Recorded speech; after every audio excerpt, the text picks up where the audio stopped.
Location ছিল আপনাদের? শুনুন, আজকে রানা গাঙ্গুলি এখানে এসছেন, আমরা সবাই আমাদের বাড়ির এখানে অ্যাডভোকেট থেকে শুরু করে আমরা সবাই এখানে লাইকালির জন্য অ্যাপিয়ার করেছি। একটা pure politically tainted bias investigation police এখানে চালাচ্ছে। মুখ্যমন্ত্রীর কথায় মুখ্যমন্ত্রীকে খুশি করবার জন্য লাইকালিকে অ্যারেস্ট করা হয়েছে। লাইকালি 10 তারিখে হাইকোর্টে একটা মামলা করেছিল।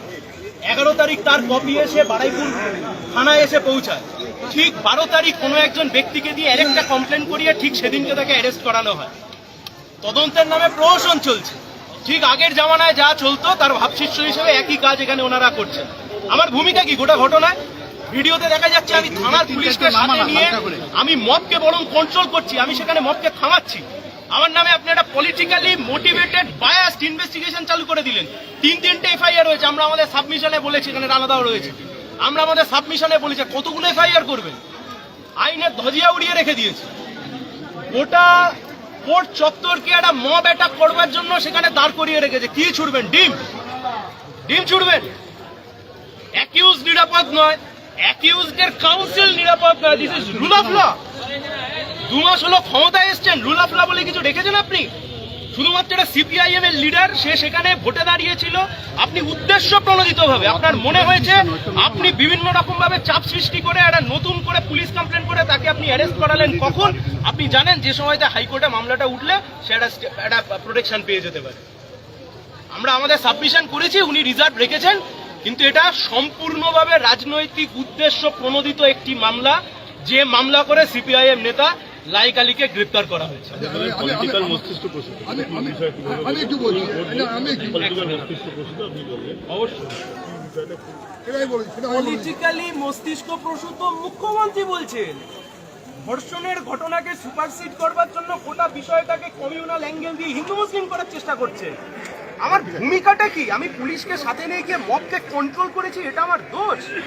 আমি প্রতিবাদী কণ্ঠ হিসেবে গিয়ে ভিকটিমের ফ্যামিলির পাশে দাঁড়িয়েছি, এটা আমার দোষ? আজকে এমন একটা সিচুয়েশন তৈরি করে দেওয়া হলো, ধর্ষণের ঘটনাকে সুপারসিড করে এই ঘটনাকে সামনে নিয়ে চলে আসা। লাইকালি কি টেরোরিস্ট নাকি?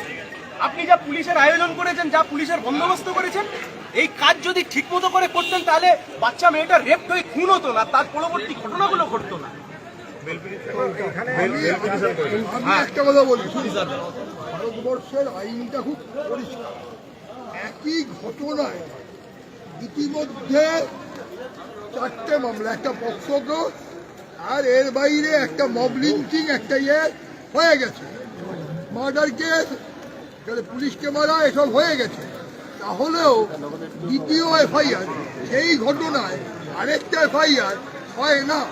তথাপি যেহেতু মুখ্যমন্ত্রী বলে গেছেন অতৃপ্ত আত্মা, যেহেতু মুখ্যমন্ত্রী বলে গেছেন নির্দোষ, তাই একটা ভুয়ো কমপ্লেন করে তাহলে চতুর্থ কেস আবার আসবে কি করে সেটা আমরা চূড়ান্ত বুঝতে পারিনি।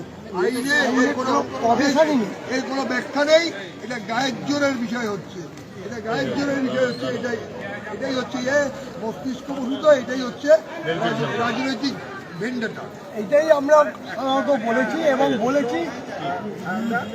পরিবারের লোকজন, দুজনের পরিবার মারা গেছে, তারা বলছে কারোর বাড়িতে যায়নি, শুধুমাত্র ওই ঘটনাস্থলে গিয়েছেন। তারা ইন্দ্রজিতের বাবা মা বলেছে লাহেককে আমরা চিনি না, এবং এর বাবা মা বলেছে লাহেক তার বাড়িতে যায়নি।